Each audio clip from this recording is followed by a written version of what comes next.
الحمدللہ وحدہ والصلاة والسلام علی من لا نبی بعدہ اما بعد. برادران اسلام، نبی اکرم صلی اللہ علیہ وسلم نے فرمایا کہ 5 چیزوں کو 5 چیزوں سے قبل غنیمت سمجھو. نمبر 1 زندگی کو مرنے سے پہلے. نمبر 2 صحت کو بیماری سے پہلے. نمبر 3 فراغت کو مشغولیت سے پہلے. نمبر 4 جوانی کو بڑھاپے سے پہلے. نمبر 5 مالداری کو فقیری سے پہلے.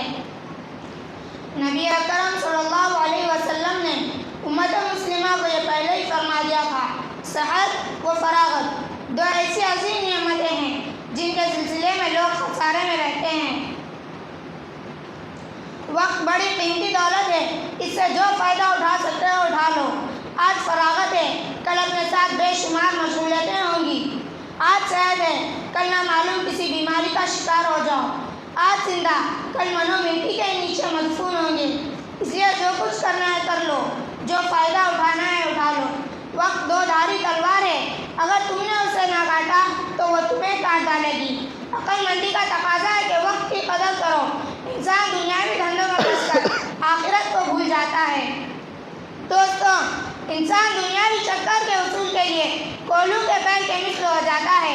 خواب غفلت سے بیدار کرنے کے لیے انسان کو اپنے آپ کو پہچاننا اور وقت کی قدر کرنا چاہیے.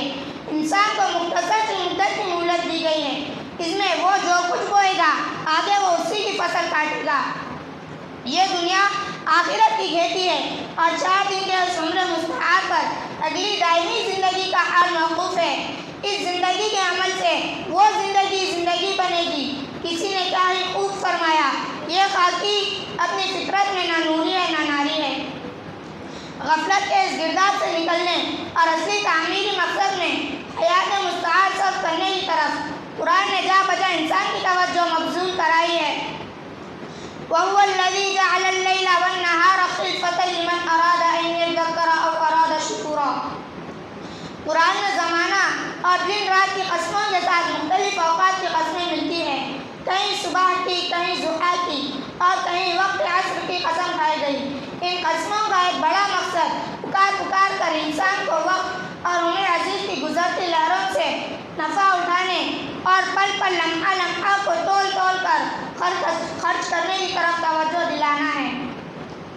علامہ سیوطی رحمۃ اللہ علیہ نے جامع الجوامع میں ایک حدیث نقل کی ہے.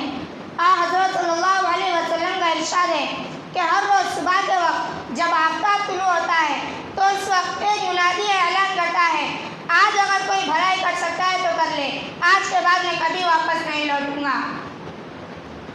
محترم سامعین، حضرت صدیق اکبر رضی اللہ تعالیٰ عنہ یہ دعا فرمایا کرتے تھے، اے اللہ ہمیں شدت میں نہ چھوڑیے اور ہمیں غفلت کی حالت میں نہ پکڑیے اور ہمیں غفلت والوں میں سے نہ بنائیے.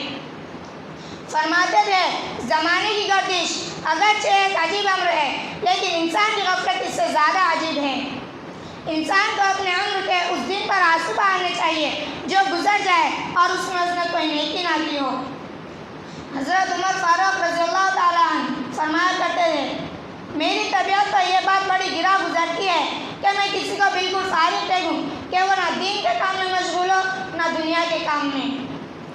حضرت علی رضی اللہ تعالیٰ عنہ فرماتے تھے، یہ ایام تمہارے عمروں کے صحیفے ہیں، ان کو اچھے اعمال سے دوام بخشو. حضرت عبداللہ بن مسعود رضی اللہ تعالیٰ عنہ فرمایا کرتے تھے، میں اس دن سے زیادہ کسی چیز پر نازل نہیں ہوتا جو میری عمر سے کم ہو جائے اور اس میں میرے عمل کا اضافہ نہ ہو سکے. ایک مشہور مثال ہے، الوقت اثمن من الذهب، یعنی وقت سونے سے زیادہ قیمتی ہے، لیکن صرف ان لوگوں کے لیے جو موضوعات کی قدر و قیمت محض قیاس و تصوری کے ذریعے سے کر سکتے ہیں. لیکن جو لوگ پاکیزہ خیالات و نظریات اور اچھے افکار کے حامل ہوتے ہیں ان کے یہاں وقت کا مقام بہت گراں ہے. وہ کہتے ہیں، الوقت هو الحیاۃ، یعنی وقت ہی زندگی ہے. انسان کو سوچنا چاہیے اس دنیا میں اس کی زندگی ہی کیا ہے. اس کی زندگی پیدائش اور موت کے درمیان غیر یقینی اور بے اندازہ وفائی تو ہے. سونا تو آنے جانے والی چیز ہے، وہ نکل جائے تو پھر بھی ہاتھ آ سکتا ہے، لیکن وقت نکل جائے تو وہ کیسے آ سکتا ہے. وقت گزر جانے پر افسوس بے سود ہے. مشہور مثال ہے، پھر پچھتائے کیا ہوا جب چڑیا چھپ گئی کھیت۔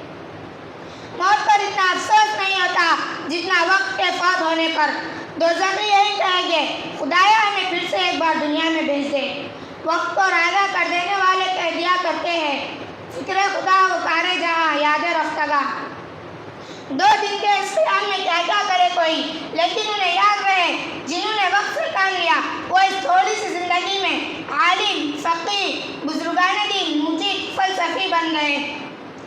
اس کے برخلاف جتنے ننگے بھوکے پیاسے دنیا میں تم دیکھتے ہو، یہ وہی لوگ ہیں جنہوں نے وقت کو رائگاں کر دیا تھا۔ غیر مسلم وقت کے قدردان ہیں۔ سرور ٹریسکاٹ سے ایک شخص نے نصیحت چاہی۔ اس نے کہا، ہوشیار ہو جاؤ، اپنے دل میں کوئی ایسی رغبت پیدا ہونے نہ دو جو تمہیں وقت کو رائگاں کر دینے والا بنا دے۔ جو کرنا ہے اسے فی الفور کرو، کام کے بعد آرام کی خواہش دل میں پیدا ہونے نہ دو۔ فیضا غرور سے پوچھا گیا، وقت کیا ہے؟ اس نے جواب دیا، اس دنیا کی روح ہے۔ دوستو، کسی معمر شخص سے وفات کے وقت دریافت کیا گیا، بتاؤ تمہیں دنیا کی زندگی کیسی لگی؟ اس نے جواب دیا، مجھے دنیا کی زندگی 2 دروازوں کے درمیان کا ایک چھوٹا سا وقفہ معلوم ہوئی کہ ایک سے بھی داخل ہوا تھا کہ جھپٹ سے دوسرے سے نکل آیا۔ عمر دراز مانگ کر لائے تھے 4 دن، عمر دراز مانگ کر لائے تھے 4 دن، 2 آرزو میں کٹ گئے 2 انتظار میں۔ جامعات و مدارس میں پڑھنے والے نوجوان جو قوم کے مستقبل سرمایہ ہے، ان کے اوقات کا ایک بڑا حصہ ہوٹلوں اور قہوہ خانوں میں فضول مجلسوں میں نظر ہو جاتا ہے۔ محفل سجا کر گھنٹوں گپ بازی کا لایعنی مشغلہ ان کی ایک محبوب عادت بن گئی ہے۔ تعطیلات کا طویل زمانہ بغیر کسی نظام الاوقات مفید مشغلے کے یوں ہی گزر جاتا ہے، اور تعلیم کا زمانہ پورا کر کے جب نکلتے ہیں تو زبان حال سے پکار پکار کر کہتے ہیں، اٹھا میں مدرسہ و خانقاہ سے نمناک، اٹھا میں مدرسہ و خانقاہ سے نمناک، نہ زندگی، نہ معرفت، نہ محبت، نہ نگاہ۔ اللہ تعالی ہم سب کو عمر کے لمحوں کو غنیمت جاننے کی توفیق عطا فرمائے اور وقت پر کام کرنے کی توفیق عطا فرمائے۔ آمین۔ وما علینا الا البلاغ۔